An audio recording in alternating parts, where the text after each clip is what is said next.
Assalamualaikum warahmatullahi wabarakatuh. Alhamdulillah wa syukru ala ni'amillah Muhammad ibni Abdillah la haula wala quwata illa billah amma ba'du. Pendengar dan pemirsa Mutiara Pagi dimanapun Anda berada, bahagia sekali pagi hari ini kami bersama Al Ustadz Haji Umar Yusuf M.Sos. Kita akan berbincang-bincang pandangan Islam terhadap masa depan.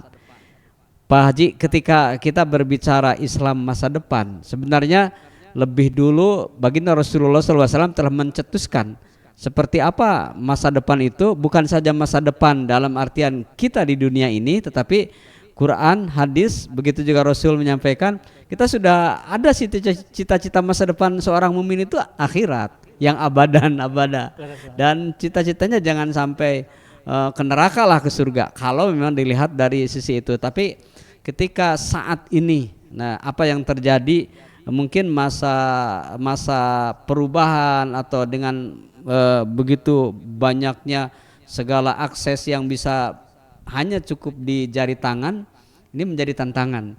Ini seperti apa pandangan Islam terhadap masa depan dalam konteks tentu pembenahan diri seperti itu, Pak Haji.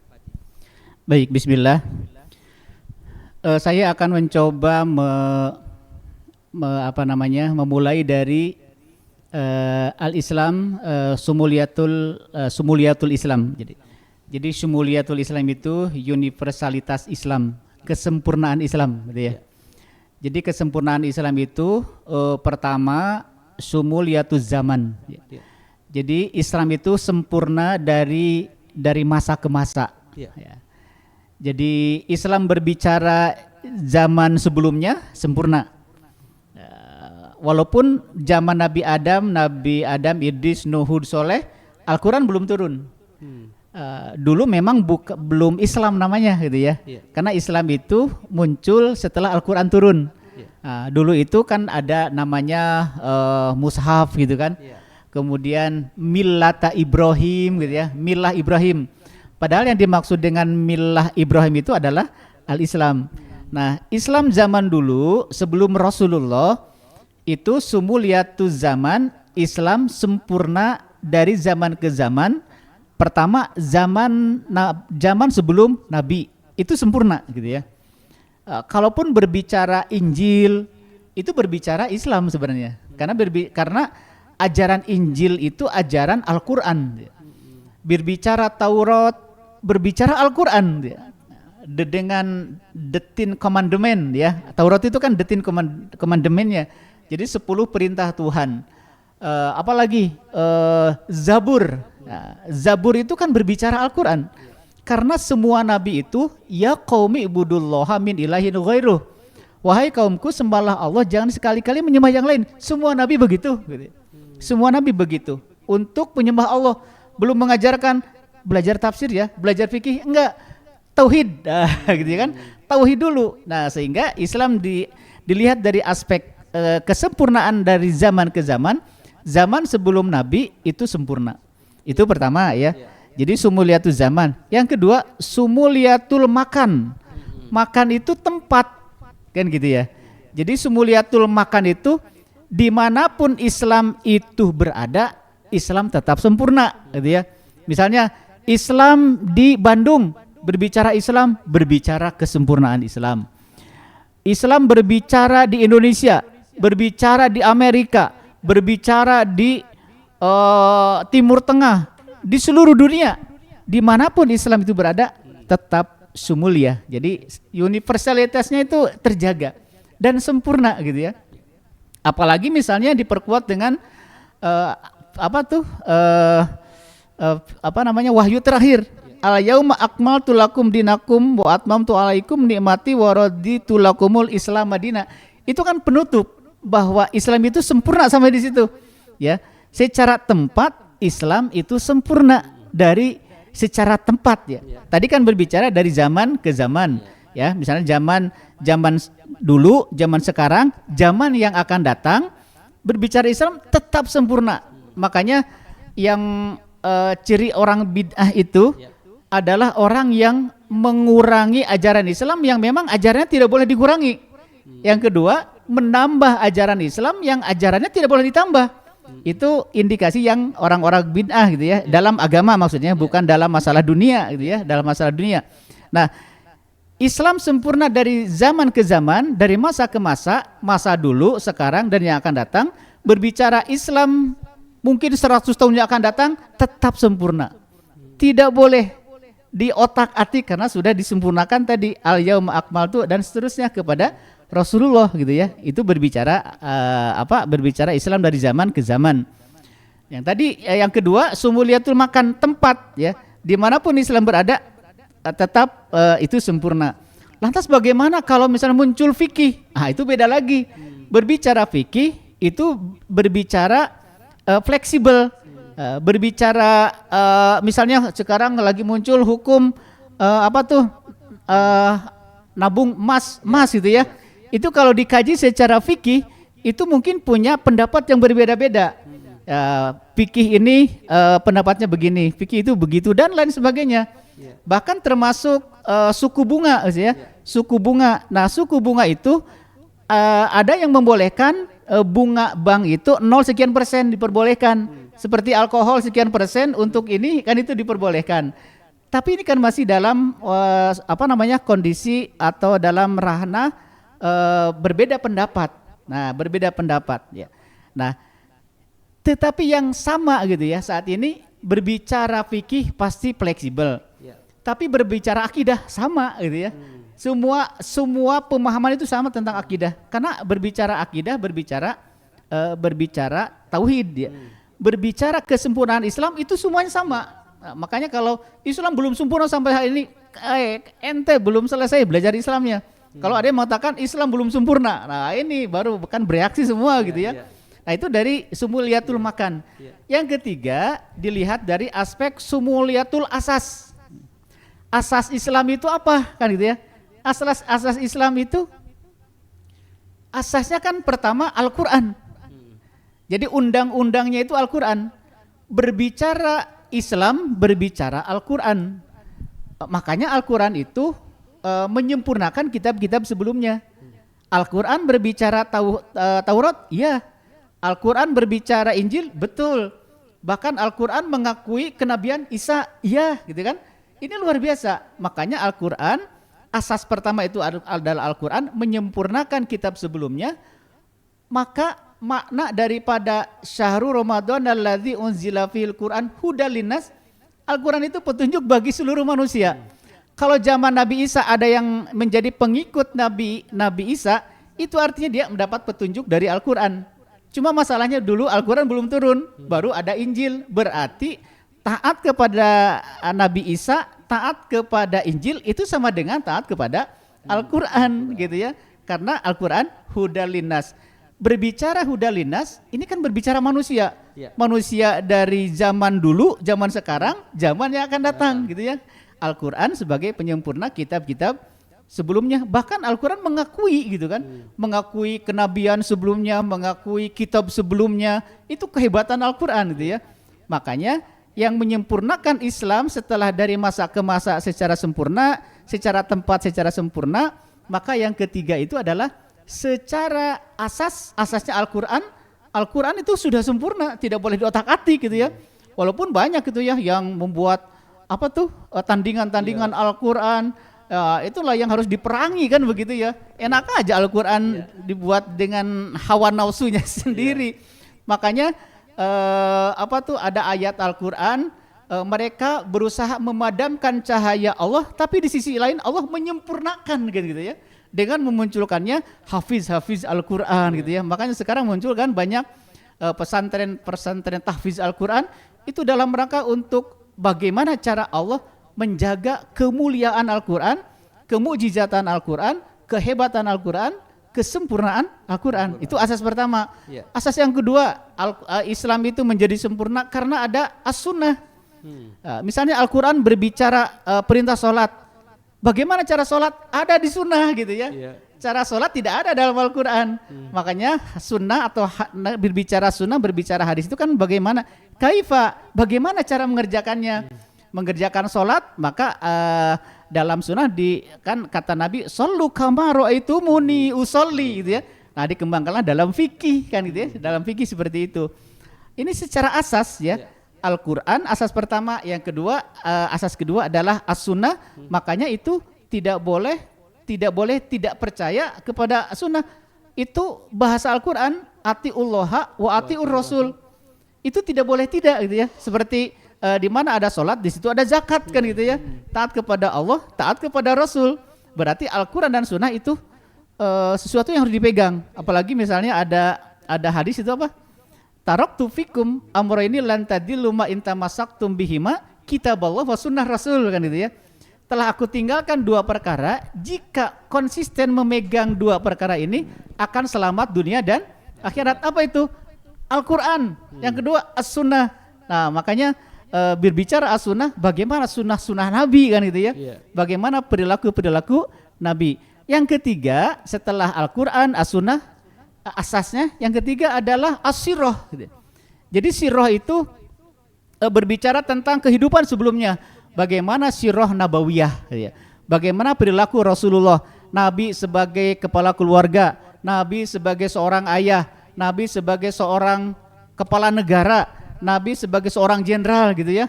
Bahkan di dalam Al-Quran diceritakan nabi-nabi yang menjadi raja. Makanya Nabi itu kan ada Nabi Raja, ada Nabi Hamba. Nabi Raja, ada Nabi Sulaiman.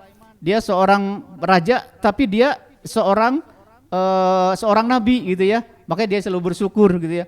Nabi siapa lagi? Nabi Yusuf ya, Nabi Yusuf, nabi, raja gitu ya. Nabi Daud, nabi juga raja. Nah, berarti itu kan menjadi presiden siapapun boleh. Karena nabi juga ada yang jadi nabi raja gitu ya. Ada juga nabi hamba. Nah, salah satu nabi hamba itu adalah Rasulullah Muhammad SAW. Apakah nabi tidak bisa menjadi raja? Bisa, cuma itulah pilihan nabi gitu ya. Dia kan keren gitu ya. Dia seorang nabi, tapi dia seorang hamba yang dicintai Allah gitu ya. Sangat luar biasa sekali. Ini sirah gitu ya. Makanya ini harus dipahami bagaimana sirah Rasulullah SAW. Nah, di pesantren Al-Quran Babus Salam ada buku Ma'rifatur Rasul, Ma'rifatur Rusul. Jadi Ma'rifatur Rasul itu membahas masalah kenabian Muhammad SAW. Sementara Ma'rifatur Rusul itu membahas, mengkaji nabi-nabi. Nabi Adam, Idris, Nuh, Hud, Soleh, itu sangat luar biasa gitu ya. Ini mungkin suatu saat bisa disampaikan juga ya, Ma'rifatur Rasul gitu ya. Karena itu adalah sirah. Dan sumuliyatul asas, kesempurnaan Islam itu salah satunya disempurnakan dengan asasnya itu Al-Quran, As-Sunnah, kemudian sirah, sahabat dan sahabatiyah. Sahabatiyah itu kan ada Ibunda Siti Khadijah, ada Siti Aisyah, ada istri Nabi, ada istri para sahabat gitu kan. Itu sahabatiyahnya. Belum kesininya ada tabi'in, kemudian tabi'id, ada tabi'ut tabi'in, sampai ke sininya para ulama, para habib, yang kemudian para di Indonesia ada sunan gitu kan. Kalau ke kitanya misalnya ada ustadz tingkat RT, nah sampai gitulah gitu Baji. Baik pendengar dan pemirsa, luar biasa ketika kita berbicara pandangan Islam terhadap masa depan ini sungguh luas ketika dibahas dari estafet pertama bagaimana Islam zaman dulu dan zaman para nabi, mungkin zaman diciptakannya dunia ini juga itu pembicaraan tentang Islam. Ini kaitan dengan kejadian yang mungkin Pak Haji bisa dibilang tiap zaman itu berbeda. Kalau dilihat dari sudut pandang Islam tetap gitu-gitu mau berubah karena memang sudah disempurnakan oleh Allah. Tetapi ini lebih kepada anu ngajamanan-anak. Nah, ini berbicara siapa yang mengikuti zaman sekarang, karena kalau melihat dari perubahan-perubahan itu ketika kita juga tahu dengan mohon maaf nih, kadang dengan fikih kontemporer seakan-akan nih perubahan itu bisa gitu. Jadi ada satu sisi orang itu memandang Islam itu tenanglah kudu riweuh da Islam juga Allah itu maha segala-galanya. Di sisi lain akan meringankan kepada bentuk ibadah, kepada pandangan manusia terhadap ajarannya, sehingga akan tergerus nilai-nilai keislaman itu sendiri dengan setiap bergantian zaman. Ini apakah kalau kita yakin bahwa sampai kapanpun Islam tetap Islam, dan tidak akan berubah apa yang tersirat dalam Quran dan Sunnahnya. Tapi yang lebih akan berubah itu ini pengisinya itu. Nah, ini apa yang harus diwaspadai ketika berbicara masa depan, ketika kita seorang Muslim sejati, Muslim beda dengan Muslim padati ya. Nah, kurang lebih seperti itu Pak Ji. Dengan sekarang saja ketika anak dengan datangnya medsos, datangnya satu alat HP itu sudah luar biasa tantangannya itu. Baik, pegangan kita tentang Islam Pak ya, Pak Haji. Al-Islam yu'la wa la yu'la alaih gitu ya. Islam itu tinggi, tidak ada yang lebih tinggi dari Islam. Itu sudah satu poin bagi seorang muslim ketika masih komitmen dengan al-Islam ya'lu wa la yu'la alaih. Islam itu agama yang tinggi dan tidak ada yang lebih tinggi daripada Islam gitu ya. Nah, lantas bagaimana dengan kondisi saat ini gitu kan? Memang secara ajaran Islam itu sempurna gitu ya. Tapi pelakunya ini ada yang memahami Islam itu. Nah, inilah yang menjadi sebuah persoalan. Dalam bahasa dakwah itu ada yang namanya qadaya dakwah, masalah dakwah gitu ya. Jadi masalah dakwah itu dihubungkan dengan pelaku-pelaku dakwahnya. Makanya ada buku yang berjudul Yang Berjatuhan di Jalan Dakwah, Pak Haji. Nah, jadi yang berjatuhan di jalan dakwah itu orang-orang yang sudah melenceng dari aturan-aturan Islam. Jadi banyak melanggar, banyak menabrak ini dan itu gitu ya. Menabrak ke sana kemari sehingga dilanggar. Nah, lantas bagaimana dalam masalah ijtihad? Itu pun tidak mudah. Seorang mujtahid itu dalam berijtihad itu tidak sembarangan. Misalnya dia menentukan sendiri, tapi menetapkannya itu berdasarkan kepentingan gitu ya. Saya berfatwa bahwa ini halal padahal haram gitu. Ada juga kan yang seperti itu. Kumaha urang we. Nah, ini keblinger namanya. Makanya syarat seorang mujtahid itu, seorang pembaharu dalam berijtihad itu harus berdasarkan Al-Quran, Sunnah, Qiyas gitu kan, ijma. Itu harus disepakati. Benar tidak berdasarkan Al-Quran, benar tidak berdasarkan Sunnah, benar tidak berdasarkan Qiyas, benar tidak berdasarkan asar sahabat misalnya. Itu tidak semudah itu. Dan itu diseleksinya luar biasa. Ini ketika saya membaca bagaimana seorang mujtahid dalam berijtihad, Yusuf Al-Qaradawi itu ya, itu kan ulama yang sangat besar sekali dalam masalah fikih. Itu kan tiap buku itu kan ada berapa bab gitu ya. Bab pertama berbicara ini, bab dan sebagainya. Ini dia seorang mujtahid dan dia tidak sembarangan menetapkan sesuatu, termasuk masalah masalah akuntansi pahala dan dosa. Itu ada, tapi bukan beliau yang mengarang, tapi ada. Ketika membaca itu, ini sangat luar biasa. Akuntansi pahala dan dosa, itu dosa dan pahala berdasarkan perspektif akuntansi itu. Oleh akuntan dosanya ketika dia melanggar seperti apa dan sebagainya. Belum misalnya halal dan haram yang terkenal itu ya, yang Yusuf Al-Qaradawi. Dan ketika dia berijtihad kemudian masih berlaku seperti ini, itulah yang dibenarkan. Jadi karena bukan berdasarkan hawa nafsu, kepentingan sendiri. Misalnya berfatwa dalam berpolitik gitu ya, hati-hati juga sekarang karena banyak kepentingan dalam berpolitik sehingga dia berfatwa gitu ya, berijtihad. Ini syarat ijtihadnya memenuhi syarat apa tidak kan gitu ya. Karena tidak sembarangan orang yang seorang mujtahid dalam berijtihad, libatkan Al-Quran, libatkan Sunnah, libatkan asar sahabat, libatkan ijma, qiyas gitu ya, baru diketuk palu kan gitu ya, tidak sembarangan. Makanya kita dalam menyampaikan sesuatu memang harus ada referensi gitu ya. Referensi utama adalah Al-Quran. Jadi tetap Al-Quran, As-Sunnah gitu ya. Kemudian kalau misalnya ada asar sahabat gitu ya, tentang banyak kan nasihat-nasihat sahabat gitu ya, yang sering kita ungkap gitu ya, pernyataan-pernyataan sahabat yang dibenarkan, seperti bahkan pernyataan siapa tuh, Ammar bin Yasir. Gara-gara ucapan Ammar bin Yasir maka turunlah surah 16 ayat 106 gitu ya. Mangka faro billahi mim ba'di ilaman ukriha wa qalbu mutmainnum bil iman ila mangka faro billahi al ayah gitu ya.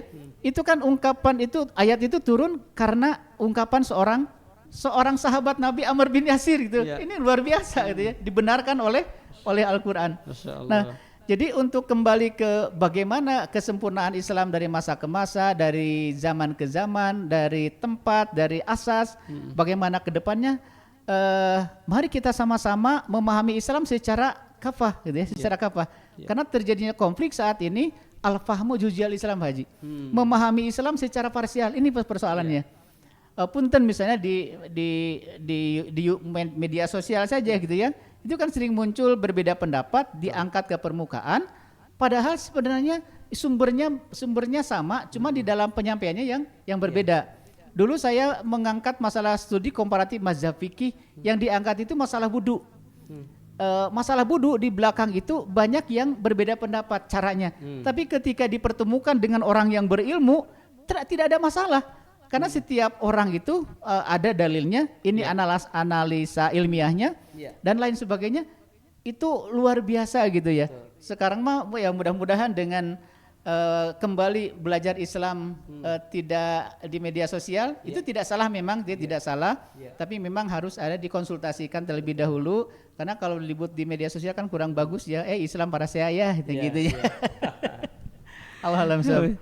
Baik, ketika berbicara kembali pandangan Islam terhadap masa depan, ini perubahan begitu cepat terjadi. Misalnya saja kalau dulu mungkin dianggap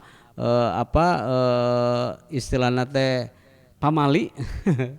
Kalau istilah pamali itu seperti apa? Jadi hal tersebut larangan-larangan yang menjadi pakem dalam satu sisi, saat ini sudah tidak lagi menjadi seperti itu. Kemudian yang kedua, kalau kita melihat dari apa yang Rasul lebih dulu sampaikan ya, terjadi saat ini mungkin. Dulu kan betul-betul ketika masjid dibangun dengan megah, itu hanya satu tujuan, untuk kepentingan umat supaya betah sholat berjamaah bisa di situ. Malah di sisi lain, di tempat-tempat lain ini dibangun megah itu hanya untuk tujuan usaha, tujuan wisata.